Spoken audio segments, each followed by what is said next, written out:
So we're good to go, are we? We're good.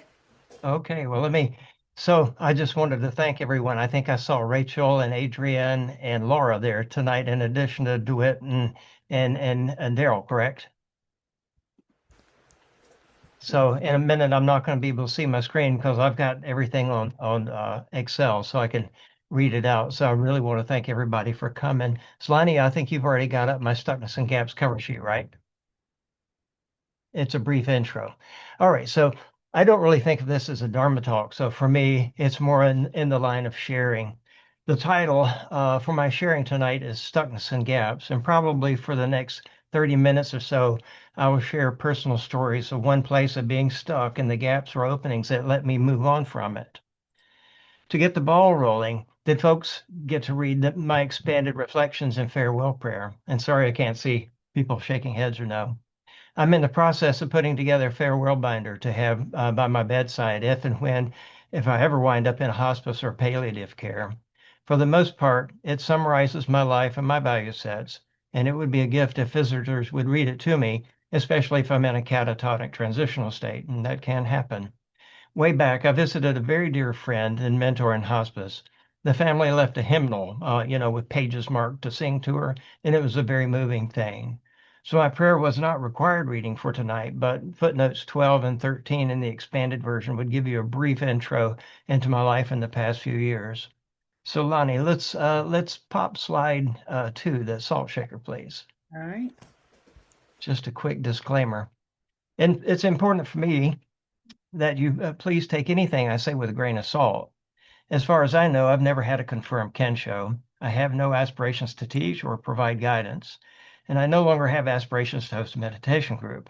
I really no longer identify as Buddhist, actually, or at least it's not important for me to do so. As far as I can tell, I'm alive. I'm still on this side of the grass for now. And finally, I'm not trying to impress or gain approval. What I am trying to do is I'm trying to live a healthy, happy, content life and then die. Like all of us here, empathetic human connection is a source of sustenance. And for me, our little group is a type of support group, which is a real gift. And it's my sincerest hope that you all find benefit in my sharing with you this evening. Finally, I would encourage folks to do your own studying, but above all, bring your own life experience to this journey. As we go along, please keep me posted if I'm hitting triggers or crossing lines that I need to be made aware of. I'm not the best example of a perfect human. So my coughing. I was a carpenter for 17 years, and I noticed lung damage starting around age 39. I may need to pause, mute my mic, and clear some phlegm as we go along. So please pardon me for that. And one final note. I've never been outright diagnosed with dyslexia, but I have zero doubt that it is there. So if and when I flip things, feel free to step in and help me clear things up. There's nothing I can do about it. This dyslexia is what it is, and it can make reading like this a tongue twisting exercise. A good thing about this version of dyslexia that I'm gifted with, it lets me see the big macro picture of things. But then I don't really have the breadth of scholarship and sophistication to articulate what my brain's picking up. So unfortunately, things can come off as unserious or maybe even conspiratorial. All that said, I'll give it my best tonight, and thank you for letting me do so.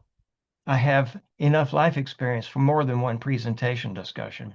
Hopefully, I will be a bit over prepared, and I appreciate Lonnie helping me with the slides and keeping me posted if there's this sense that we need to pause and process any of the content. And don't let me forget a quick thank you to iStock Photo for a couple of my slides. So Lonnie, let's pop slide 3. A couple stuck in the mud in the middle of freaking nowhere. That tiny shovel he's using there feels like zazen to me. I'm mostly going to focus on practice stuckness that had me wrapped up for years, decades even. Our finite time here on Earth School is too precious to get bogged down in something that can create grudges and resents. First, I want to talk about stuckness that came out of hurt and loss, and then explore the gaps that cracked it open and made space for healing and moving on possible. That'll probably eat up our time today, and maybe I can do stuckness exploration in the future. A stuckness part 2 may include the concept of euphoric recall that I discovered while facing a growing tolerance for the effects of alcohol and quite possibly alcoholism itself.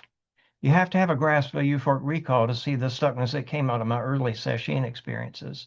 And another possible topic would be about a Makyo vision that I experienced, but it too tied me up for about 15 years. So that's sharing down the road and not tonight. So the whole point is to alert you to how not to get bogged down. But if and when it happens, I hope tonight's sharing will gift you a tool or two to crack it open. And or at a minimum, maybe you can extend a little bit of patience and self-compassion to toward your own life after tonight. So Lonnie, let's go to slide 4. That's my waves of energy. At least that's what I call it. So I'm facing a couple of challenges right off the bat tonight. First, it can be hard to know where a circle of suffering starts.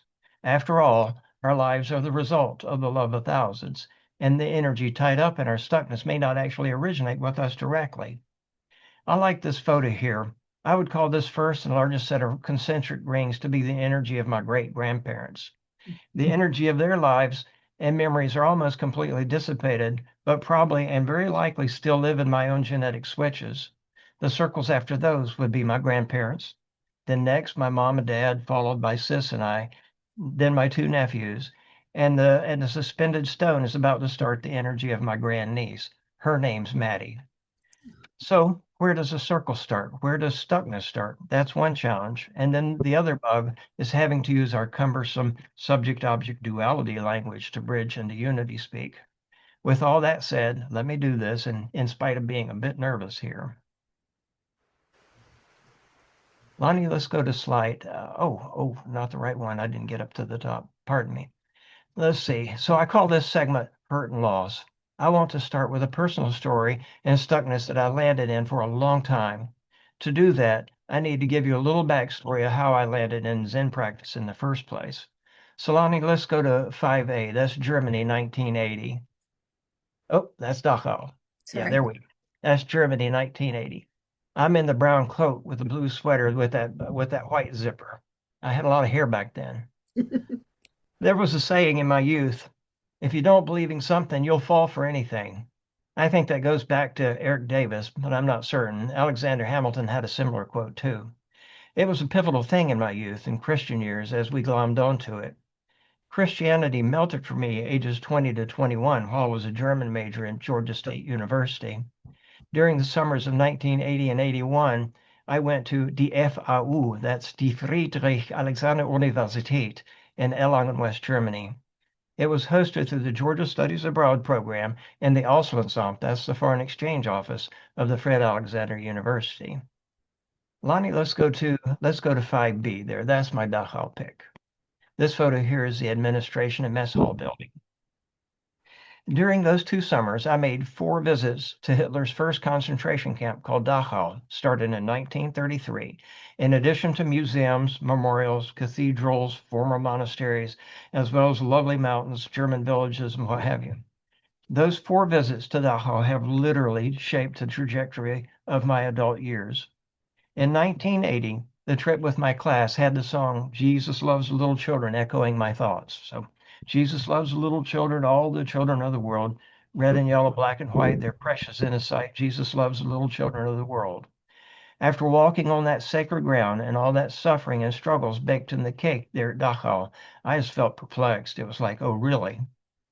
And in 1981, I went there 3 times. One time with my classmates, one time with some German friends from my town here in Duluth, Georgia, and one final time with my camera. Without knowing, I had stepped into something called the problem of suffering. And the thoughts this year were all knowing, all loving, all powerful, knows the hair count on your head, yet wouldn't lift a pinky to stop all that suffering. Well, that Christian God kind of felt like a lot of evil to me, so I said, no thanks. And please bear with me here, my Christian relatives. Time has softened my heart over the years, but that was my starting point. Solani, let's go back to slide 5A where I'm in that brown coat, please. Good. Dachau might be triggering, and I don't want to do that. Those experiences left me with deep questioning. If all those beliefs were just a bunch of distortions and lies, is there anything that I can call true? So again, without knowing, I had just stumbled into my first real doubt mess during Germany year 2. As a sidebar note, Dachau laid the foundation for 36 years of vegetarian lifestyle. I reached a point at age 24 that if I wasn't going to kill again, I wouldn't pay others to kill for me. Sadly for me, the lack of proper substrate yet led to years of deep, deep self-hatred, depression, and anxiety. And let me clue you in. If you are in self-hatred, your body's trying to send you a message. You have some homework to do. So that could be poor metabolism with the brain not getting enough energy, struggling mitochondria, or poor quality substrate, limiting the brain's ability to rebuild itself, and so on. You just have to study it. Check into the work of Chris Palmer, MD, in his book Brain Energy as a starting point. Look into Georgia Eads, SEDE, MD's work and book called Change Your Diet, Change Your Mind. And look up a YouTube channel called Metabolic Mind that's hosted by Brett Shear. There's a lot of very beneficial information there, especially if you're dealing with uh, medication-resistant depression, bipolar, schizophrenia. There are things you can change in your diet structure that can be very helpful. So Lonnie, let's go to slide number 6. That's my intro to the Atlanta Zen group. So this is about 1986. After leaving Georgia State University in 1982 with a BA in hand, I spent 4 years in sales and marketing, primarily for early computer expansion cards. And in the evenings, I explored a martial art called Aikido. It was in the Aiki that I first was exposed to meditation. We started our workouts with 2 minutes of centering sitting, followed by traditional stretching, warm up, and tumbling. As my curiosity about Zen increased, well, let's see, I missed a line. Uh, my love for, of all things Japan at that time, interlaced Budo, samurai mindset, and Zen. As my curiosity about Zen increased, one of the Shodan instructors by the name of Yoshi Sugita-san cautioned me. He said, Russell-san, Zen is dying in my country, Russell-san. Nice accent, right?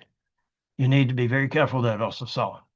And then Yoshi pointed me to read Philip Kapleau's The Three Pillars of Zen. Yoshi said PK Zen is authentic and the real deal, and I trusted Yoshi inside and out. One of my Aiki classmates, Jenny Kato, had already been investigating Zen, and she directed me to a local group of people who were using it. I too looked up and introduced myself to the leader of this tiny group. Her name was Charlotte Kramer, and she was a student of Roshi Philip Kapleau. The contingencies back then were that I had to read The Three Pillars of Zen, and I had to attend a beginner's workshop at Rochester Zen Center in Rochester, New York. In November 1985, I made my first trip to Rochester. In 1981, during a former, let's see, yeah, it was 1981, during a trip to a former monastery in Regensburg, there was a room that I stepped into that felt like home. And that same sense visited me in Rochester. With my, let's see, with the very first Zendo bell starting a 20-minute round, I was home again, so go figure. One fond memory from that November RZC workshop. I was rushing around, looking for books, looking for cushions, pondering a brown robe order, thinking about the motel room, calling taxis, thinking about return flights, getting picked up at the airport, this, that, blah, blah, blah, and boom. This tiny hand in the dining hall to the left of the kitchen entry doors reached out to shake my hand. And it was, let's see, reach out. It was this tiny stature with Sensei Bowden co-lead standing smiling to the right of him. Out of all that rush about, all those thoughts, all the distraction came this gap, a quiet, completely grounded Mu handshake. That was November 1985. I did not experience that energy again until my second session, which was Rohatsu Rochester in December 1990. That was the first time that Bowden Sensei dropped Mu in a Dokusan. And like Roshi Philip Kapleau's handshake in 1985, it stopped me dead in my tracks and I was covered with chills and goosebumps. And what the hell just happened? So, Dachau, a handshake, and a Mu were my door into Zen. Buddhism spoke to suffering, it spoke to the cause of suffering, and it spoke to a path to deal with suffering. And in Kapleau's book, The Three Pillars of Zen, I was exposed to 3 sets of trilogies: Buddha, Dharma, Sangha, Zazen, Dokusan, Taisho, Great Faith, Great Doubt, and Great Determination. So the journey into Zen plugged into those early adult experiences in 1980 and 81. So Lonnie, let's go to slide 7. That's the Atlanta Zen group in 1991. In the beginning, it was a cozy group, right to left. Let's see, right to left is DeWitt, Charlotte, Jenny, Wes, Fred, and myself. Now, Lonnie, let's go to slide 8. That's 1992 and a Ruby Falls proposal. In 1991, I did a June session followed by 2 to 3 weeks of extended residential training. During those weeks, just after session, Mitra, she was brown robe then, Mitra introduced Mari and I. It was a good fit. I fell head over heels for her. We dated long distance over the phone for a year, and then we lived together for a year. And the picture here was the official proposal during a hike in Ruby Falls in 1992. Then in 1993, I was 33, we married at the annual summer Rochester Zen Center picnic. Back then, the summer picnics were held at Chapin Mill, which was the family property of Ralph Chapin, an original RCC founding member and participant. I suspect that our marriage on site was probably what convinced Ralph to donate the property to RZC to build this country retreat center. So around 1994, 1995, Charlotte summoned everyone to her house for a big vegetarian dinner and a sit-down evening. Rochester Zen Center had requested that all the sangha and its affiliates participate in brainstorming a vision for the construction of the new Chapin Mill Retreat Center. And it was by far an exciting night. Lenny, let's go to slide 9 there. This is the Atlanta Zen Group 1993-ish. These are all the folks who would have been there around that table that night. And there's some missing, like Denise, and I can't see. There's just some missing, though. And that night marked the beginning of what for me turned into a nasty, nasty, long, and enduring round of stuckness. During our meeting, it was hitting me like a ton of bricks. Here we are envisioning and creating a Zen Taj Mahal for Rochester. And here's this precious group of people in Atlanta. Here we are facing our own disbandment, and either most of us can't see it or some don't realize it yet. So send us your dues and please come up for session if and when you ever can. And we'll send you a Zenpo publication and a huge thank you. That night started around a stuckness that did not crack until 2012. That's 17 years. So for 17 years, I carried that night and the beginning of all that resent in my heart. Mind you, it only cracked in 2010 or 2012. It still took years to heal. As my 30s progressed, life became about being a responsible grown man, being a husband, being a construction foreman and leader, building a nest, trying to put a kid in that nest. So Mari and I married in 1993 and then bought a fixer-upper house in 1995. 5 years later, Mari's parents went into their decline and departure mode around 2000. She and I are apart for extended times. Plus, my remodeling efforts were costly and very annoying for her. Then our neighbor, let's say our neighbor next door by 2001, had 10 German Shepherds 14 feet from my bedroom. I was in midlife crisis by 2000. Mari was creeping up on perimenopause. Our sitting practices were interrupted by life events and no longer possible with constant dog barking. Life got difficult and unpleasant. Mari and I separated in the spring of 2001. That's 10 years after Mitra introduced us. And then my journey with a declining mother began in 2000 and ended on my birthday in 2009.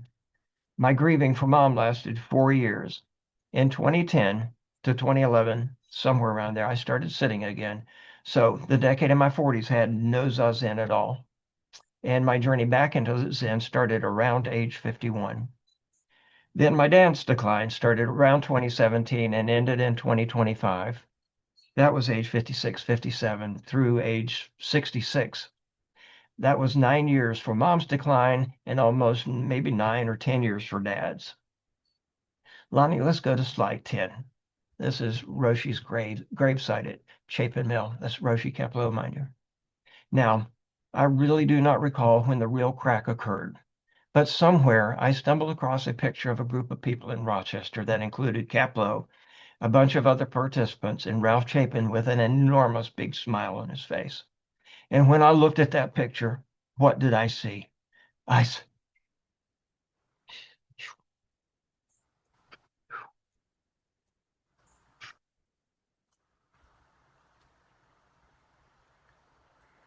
You've got this, Russ. I saw the love in it. I saw love in that group.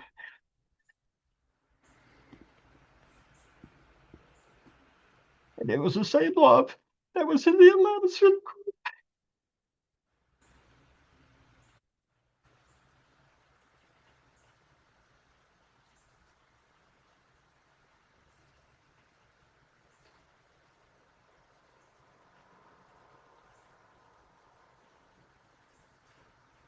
I saw love in that group, and it was the same love that the Atlanta Zen group shared. It was love that cracked through a gap. As tiny as that gap was, it briefly broke through that shell of hurt and loss of our little Atlanta Zen group family that had long since disbanded.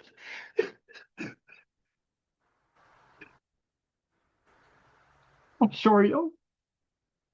You're doing great, and we're here to support you. Okay. You're Take your loved, Russ. time. And to this very day, I still grieve that loss. That's 25 years. The healing did not kick into gear until I found a practice of forgiveness. That's why I emphasize in my daily reflections to embody being lighthearted and forgiving. The heaviness of the hurt and loss was just that. It was a heaviness that was choking the life out of me. Somewhere the humanness of the RCC leadership started poking through. These two are people, like myself, who are far from perfect. Zen has its own myopathy. It can be like a racehorse with blinders that limit peripheral vision and distractions. It would surprise me. I said it would not surprise me if we all, that's people drawn to the contemplative and reflective work, have a limbic system stuck in survival mode. We get hyper focused on our own struggles, and that happens to the total exclusion of everything and everyone else. Seeing that quality in myself allows me to extend kindness, love, and compassion, and above all, patience to others as well. All right, let me make sure I'm in the right place. So next, I want to segue into what I call the gaps. Lonnie, let's go to slide 6. This is the 6-color pie. The 6-color pie isn't a bad depiction. We can draw from the Heart Sutra for inspiration. Eye, ear, nose, tongue, body, mind. When we start a meditation practice, this tiny egoic self is running and dominating the whole show, and I mean everything. There are no cracks in the ego's protective armor at all.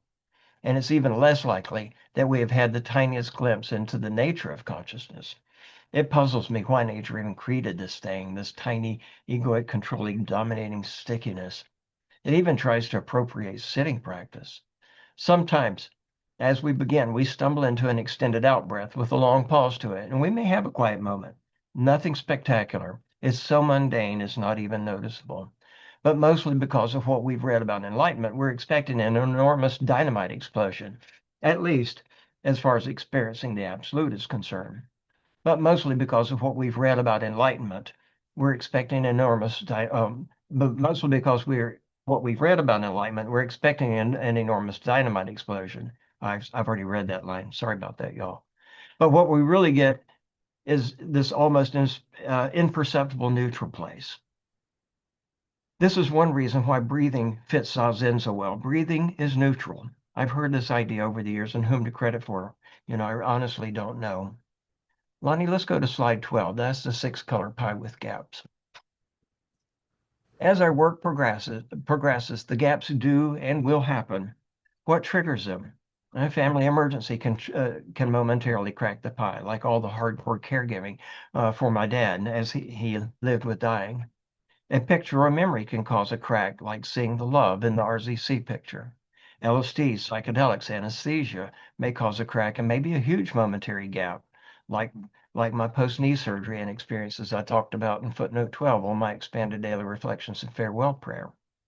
The professional psych world talks about the default mode network. Maybe Daryl can chime in about that in our discussion time. Lonnie, let's go to slide 13 there.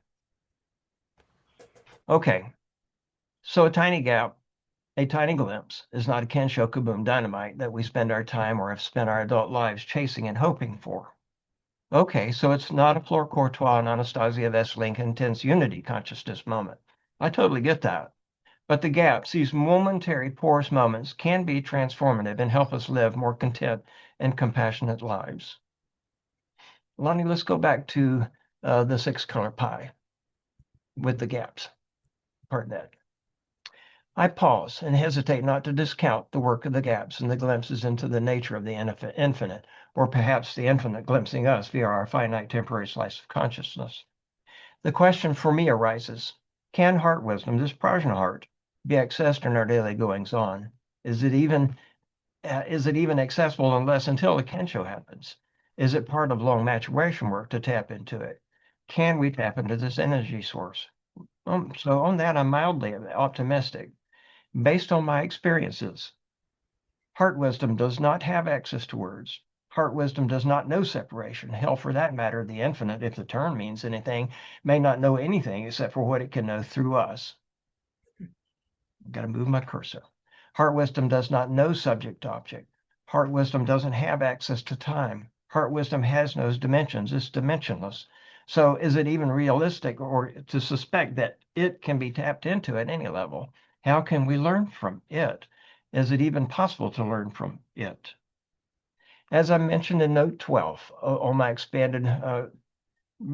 expanded version of the daily reflections.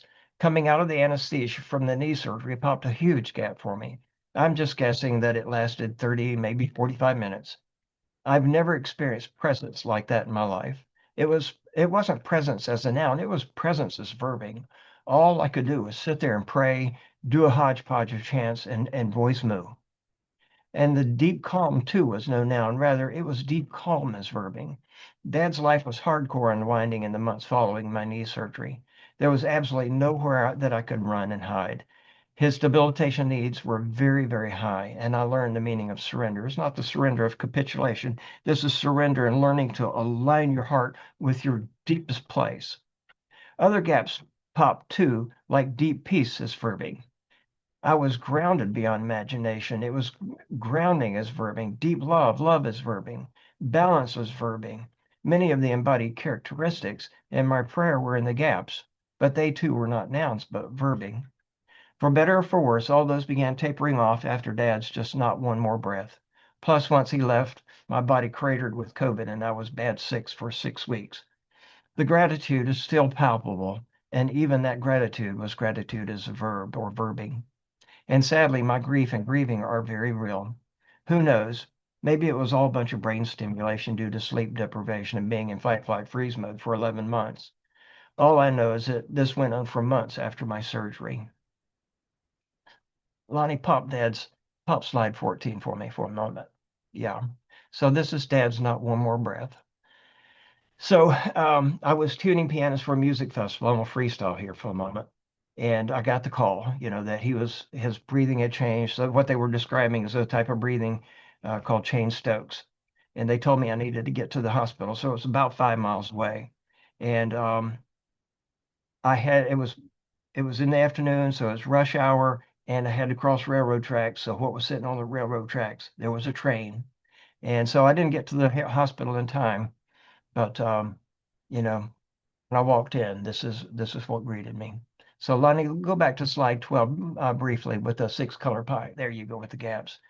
Now then, maybe you can put me on camera and we'll do a little thing. Let's see. Let me see if I can. I've got to change my video to unblur this background.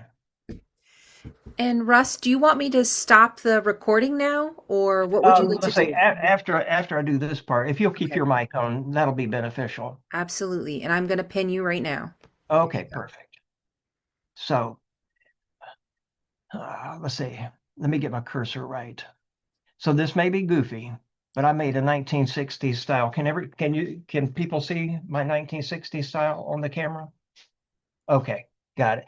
So I made this little version of a six pi thing too. But when I do this, let's see if I do all this, right? They're all laid on a background of white felt, right? So we'll do a little kids game of fill in the blank. I've got Lonnie. Since she's pretty familiar with the chants, you'll find out our chants are filled with little spoiler alerts, right? So here we go, Lonnie. So like water and ice without, Water, there no is, ice. and outside of us, Okay, and I outside. I have to do the chant in Okay, my head. okay, Wait, so the like very water, beginning of no ice with ice. like, okay, Wait, I've got the chant book right here. yeah, yeah. I'm such a bad Zen student, everybody. Outside us, no Buddhas. Thank Outside, you. outside so much. Thank you, thank you. So, okay, so not two, not three. Straight Straight ahead one's the ahead way. goes the way. That's right. Now, where am I at? Our And form, our form now being no form. and going and returning. We never leave home. There we go. Our thoughts now being No thought. our dancing and Songs are the voice of the Dharma. the voice of this. All right. Okay, hold on. So that's kind of a Rupert Spirit inspired thing with the pie. But okay, let's see. We'll do this thing. This is a flat screen TV. Okay, flat screen TV. DeWitt, name your favorite movie for me. Breakfast Club? I don't know. Breakfast Club on the screen. So the all right. So how did I put this thing? Cloud. Oh yeah, yeah, yeah. Here we go. Let's use the metaphor of a cloud. Okay, we got or the sky and clouds. All right, but sky and clouds are not separate. Let me put this board back together. I'm sorry, it's kind of goofy, y'all. All right, hopefully nothing falls off. So put the board. So we did. Sean had a test show recently about eddies, right? You got the water eddies. Give me other kinds of water types. You got tidal waves, riptides, maybe muddy water, right? Hold on a second.